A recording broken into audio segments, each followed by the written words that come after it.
एक बार एक राजा की सेवा से प्रसन्न होकर एक साधु ने उसे एक ताबीज दिया और कहा कि राजन इसे अपने गले में डाल लो और जिंदगी में कभी ऐसी परिस्थिति आए कि जब तुम्हें लगे कि बस अब तो सब कुछ खत्म होने वाला है, परेशानी के भंवर में अपने आप को फंसा पाओ, कोई प्रकाश की किरण नजर ना आ रही हो, हर तरफ निराशा और हताशा ही नजर आ रही हो, तब तुम इस ताबीज को खोलकर इसमें रखे कागज को पढ़ना, उससे पहले नहीं। तो राजा ने वह ताबीज अपने गले में पहन लिया। एक बार राजा अपने सैनिकों के साथ शिकार करने घने जंगल में गया। एक शेर का पीछा करते करते राजा अपने सैनिकों से अलग हो गया और दुश्मन राजा की सीमा में प्रवेश कर गया।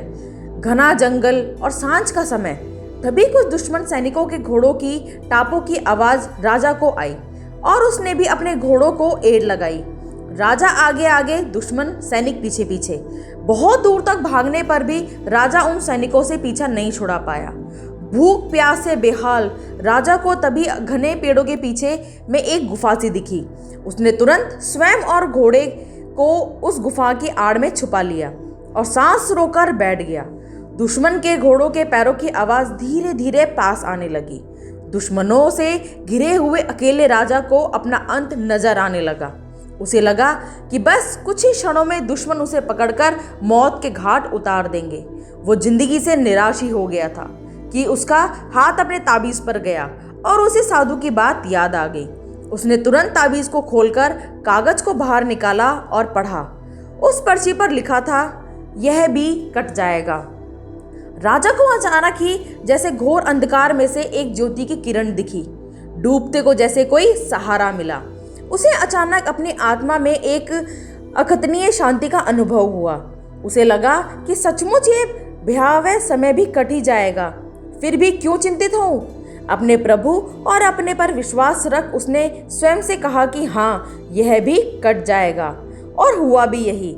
दुश्मन के घोड़ों के पैरों की आवाज पास आते आते दूर जाने लगी। कुछ समय बाद वहां शांति छा गई।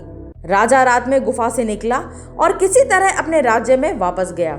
दोस्तों, यह सिर्फ किसी राजा की कहानी नहीं, बल्कि हम सब की कहानी है। हम सभी परिस्थिति, काम, तनाव के दबाव में इतने जकड़ जाते हैं कि हमें कुछ सूझता ही नहीं है। हमारा डर हम पर ही हावी होने लगता है।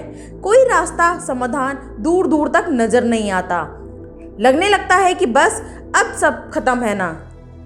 जब ऐसा हो तो 2 मिनट शांति से बैठिए, थोड़ी गहरी गहरी सांसें लीजिए, अपने आराध्य को याद कीजिए और स्वयं से जोर से कहिए, यह भी कट जाएगा। आप देखिएगा एकदम से जादू सा महसूस होगा और आप उस परिस्थिति से उबरने की शक्ति अपने अंदर महसूस करेंगे। दोस्तों, ये आजमाया हुआ है, एक बार आप इसको करके देखिएगा। और अगर आपके साथ भी कभी ऐसा हुआ है तो हमें कमेंट करके जरूर बताएं। और अगर वीडियो अच्छी लगी हो तो उसे लाइक कीजिए और हमारे चैनल को सब्सक्राइब जरूर कीजिए। एक बार फिर मिलेंगे नई कहानी के साथ, तब तक के लिए बाय बाय।